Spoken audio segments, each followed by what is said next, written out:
حضرت اویس قرنی کو حضور صلی اللہ تعالیٰ علیہ وسلم کی ذات اقدس سے والہانہ عشق تھا۔ یہی وجہ ہے کہ حضور رحمت عالم صلی اللہ تعالیٰ علیہ وسلم فرمایا کرتے تھے، یمن کی طرف سے مجھے محبت کی نسیم آتی ہے کیونکہ وہاں میرا دوست اویس قرنی رہتا ہے۔ آپ نے فرمایا کہ قیامت کے روز حق تعالی 70,000 فرشتے پیدا کرے گا جن کی اشکال خواجہ اویس قرنی جیسی ہوگی، اور ان کے جلوس میں خواجہ اویس قرنی کو بہشت کی طرف لے جایا جائے گا۔ ساری کائنات یہ منظر دیکھے گی مگر کوئی شخص پہچان نہ پائے گا کہ اصل حضرت اویس قرنی کون ہے۔ اللہ تبارک و تعالیٰ نے جس طرح دنیا میں ان کو لوگوں سے چھپائے رکھا، اسی طرح روز قیامت کو بھی ان کو غیروں کی نگاہوں سے دور اور محفوظ رکھے گا، کیونکہ حق تعالیٰ کا فرمان ہے کہ میرے دوست میری قبا کے نیچے رہتے ہیں اور اسی وجہ سے ان کو کوئی پہچان نہیں سکتا۔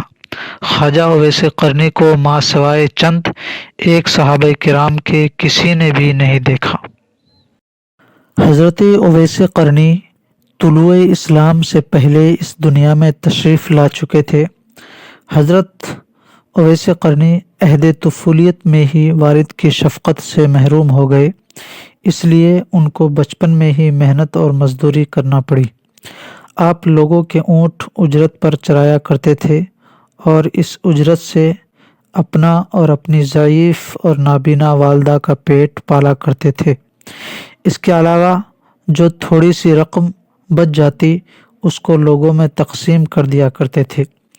آپ کی زندگی کے شب و روز اسی طرح گزر رہے تھے کہ یمن تک اسلام کے نام لیوا پیدا ہو گئے۔ جب آپ کو اسلام اور حضور صلی اللہ تعالیٰ علیہ وسلم کے متعلق خبر ملی تو آپ فوراً اسلام لے آئے۔ آپ کے اندر نور ہدایت کی شمع روشن ہو گئی۔ ہدایت تو خدا نے پہلے ہی سے روشن کر رکھی تھی، اعلان نبوت اور اشاعت اسلام نے اس شمع ہدایت کو جلا بخشی۔ آپ رسول اللہ صلی اللہ علیہ وسلم کے دیوانے اور شیدائی بن گئے۔ حضور صلی اللہ تعالی علیہ وسلم فرماتے ہیں کہ اویس قرنی کو اسلام کی دولت سے اللہ تبارک و تعالی نے خود روشناس کرایا ہے، اور یہ خدا کی رحمت و فضل کا اعجاز ہے کہ وہ میرا نادیدنی عاشق صادق بن گیا۔ حضرت اویس قرنی کو قرب رسول اور دیدار حبیب کا بڑا اشتیاق تھا، مگر آپ کو چشم باطنی کے اشارے سے حضور صلی اللہ تعالیٰ علیہ وسلم نے مدینہ آنے سے روکے رکھا۔ اس کی دو وجوہات تھی۔ پہلی وجہ، ایک تو حضرت اویس قرنی کی والدہ ضعیف اور بصارت سے محروم تھی، انہیں اکیلا چھوڑنا ناممکن تھا، اور دوسری وجہ ان پر ہر وقت جذب طاری رہتا تھا۔ اس وجہ سے حضور صلی اللہ تعالیٰ علیہ وسلم نے حضرت خواجہ اویس قرنی کو حکم دیا کہ آپ ہر وقت میری چشم باطنی کے سامنے ہیں، لہٰذا آپ مدینہ آنے کے بجائے اپنی والدہ کی خدمت میں ہماتاً مصروف رہیں۔ غزوہ احد میں کفار کے حملہ سے حضور صلی اللہ تعالیٰ علیہ وسلم کے 2 دانت شہید ہو گئے۔ تمام مسلمانوں کو اس بات کا بہت صدمہ ہوا، مگر جس عاشق رسول نے اس صدمے کو حقیقی شکل میں محسوس کیا، اس کو دنیا حضرت خواجہ اویس قرنی کے نام سے جانتی۔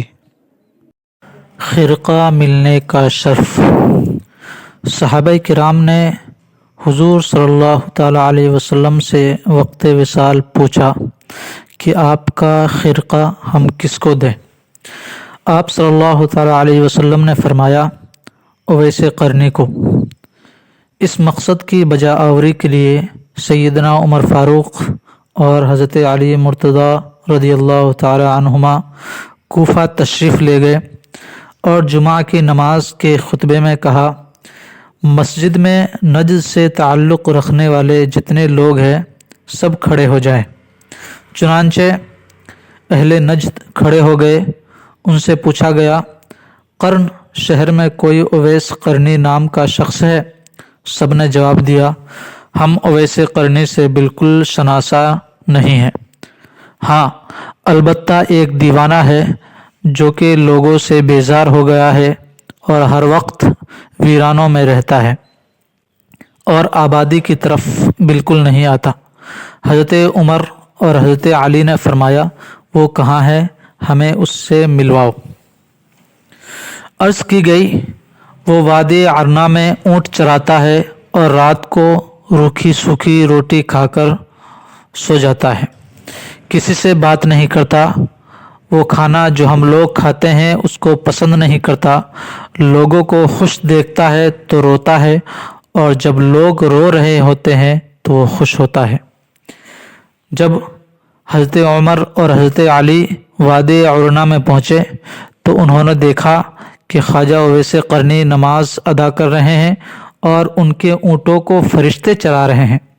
جب خواجہ اویس قرنی نماز سے فارغ ہوئے تو حضرت عمر نے آپ کو السلام علیکم کہا اور جواب ملا وعلیکم السلام۔ حضرت علی نے آپ سے نام پوچھا، جواب دیا میرا نام اللہ کا بندہ ہے۔ حضرت عمر نے کہا اللہ کے بندے تو ہم سب ہیں، آپ اپنا خاص نام بتائیے۔ خواجہ صاحب بولے میرا نام اویس ہے۔ حضرت عمر نے ان کا ہاتھ پکڑ کر وہ نشان دیکھا جس کے متعلق حضور صلی اللہ تعالیٰ علیہ وسلم نے ذکر فرمایا تھا کہ وہ نشان اویس کی شناخت کی علامت ہوگا۔ حضرت عمر نے جب وہ نشان دیکھا حضرت اویس قرنی کے ہاتھ پر تو ان کے ہاتھ کو بوسہ دیا اور کہا اے اویس قرنی، رسول خدا صلی اللہ تعالیٰ علیہ وسلم نے آپ کو سلام بھیجا ہے اور ساتھ میں یہ مرقع بھی عنایت فرمایا ہے اور وصیت فرمائی ہے کہ آپ امت محمدیہ کی بخشش کے لیے دعا کریں۔ حضرت اویس قرنی نے فرمایا اے عمر و علی، آپ لوگ حضور صلی اللہ تعالیٰ علیہ وسلم کے رفیق خاص ہیں اور مجھ سے اولیٰ ہیں، دعا تو آپ لوگ کریں کیونکہ آپ کا مرتبہ خدا کے دربار میں بلند ہے۔ حضرت عمر اور حضرت علی بیک زبان ہو کر بولے ہم تو دعا کرتے ہیں مگر آپ بموجب وصیت رسول خدا صلی اللہ علیہ وسلم امت مسلمہ کے لیے دعا فرما دیجیے۔ حضرت اویس قرنی نے فرمایا اے عمر و علی، آپ غور کر لیجئے، شاید میں وہ اویس نہ ہوں، وہ کوئی اور ہوں جس کا ذکر محبوب خدا نے فرمایا ہو۔ حضرت عمر فاروق نے فرمایا اے اویس، رسول اللہ صلی اللہ علیہ وسلم نے آپ کے متعلق دو نشانیاں بتائی تھی، ایک نشان منہ کے دائیں طرف درم کے برابر ہوگا اور ویسا ہی نشان دائیں طرف ہاتھ پر ہوگا، جلے ہوئے یا چنبل کے نشان کے مانند، اور وہ دونوں نشانیاں آپ کے منہ اور ہاتھ پر موجود ہے، لہٰذا ہماری پہچان، شناخت اور پہنچ بالکل درست ہے۔ خواجہ اویس قرنی نے حضرت عمر اور حضرت علی سے کہا لائیے وہ مرقع مجھے عطا کیجیے تاکہ میں حسب حکم آقا دعا کروں۔ جب ان کو مرقع دیا گیا تو وہ حضرت عمر اور حضرت علی سے کچھ فاصلے پر چلے گئے اور زمین پر سجدہ ریز ہو کر بارگاہ ایزدی میں عرض کی اے خداوند عالم، میں اس وقت تک یہ مرقع نہ پہنوں گا جب تک تو سرکار دو عالم صلی اللہ تعالیٰ علیہ وسلم کی ساری امت کو میری سفارش پر بخش نہ دے گا، کیونکہ پیغمبر اسلام نے یہ مرقع مجھے عطا کیا ہے اور فاروق اور علی مرتضیٰ نے مجھ تک پہنچانے کے فرائض انجام دے دیے ہیں۔ اب تیرا کام ہے، تو میری دعا سن لے اور قبول کر لے۔ اللہ تبارک و تعالیٰ نے فرمایا اویس، ہم نے تیری دعا کی برکت سے چند اشخاص کو تیری سفارش پر بخشش دے دیا ہے۔ آپ نے پھر عرض کی یا باری تعالیٰ، جب تک تو سب کو نہیں بخشے گا میں یہ مرقع نہیں پہنوں گا۔ ندا آئی، میں نے کئی ہزار افراد بخش دیے۔ عرض کی مولا، میں سب کو بخشوانا چاہتا ہوں۔ ابھی یہ کہہ سن ہو ہی رہی تھی کہ حضرت عمر اور حضرت علی آپ کے قریب چلے گئے۔ آپ دونوں کو خواجہ اویس قرنی نے کہا آپ لوگ یہاں کیوں آ گئے؟ میرا اور خدا کا سلسلہ جاری تھا، آپ لوگوں کی آمد نہ ہوتی تو میں نے اس وقت تک یہ مرقع نہیں پہننا تھا جب تک آپ اپنے آقا کی ساری امت کو نہ بخشوا لیتا، اور مجھے پورا یقین تھا کہ حق تعالیٰ میری سفارش پر حضور کی امت کے ہر فرد کو بخش دینا تھا۔ سبحان اللہ۔ حضرت اویس قرنی کا زہد۔ مشہور صحابی ربیع کہتے ہیں کہ جب میں خواجہ اویس قرنی کی زیارت کو گیا تو میں نے انہیں فجر کی نماز میں مشغول پایا۔ نماز سے فارغ ہوئے تو اپنے اوراد و وظائف میں مصروف ہو گئے، یہاں تک کہ ظہر کا وقت آ گیا۔ پھر یکے بعد دیگر تمام نماز اور ذکر الہی میں ایسے مگن ہوئے کہ ساری رات گزر گئی۔ میں ان کو بغور مشاہدہ کرتا رہا۔ اس طرح 3 دن گزر گئے۔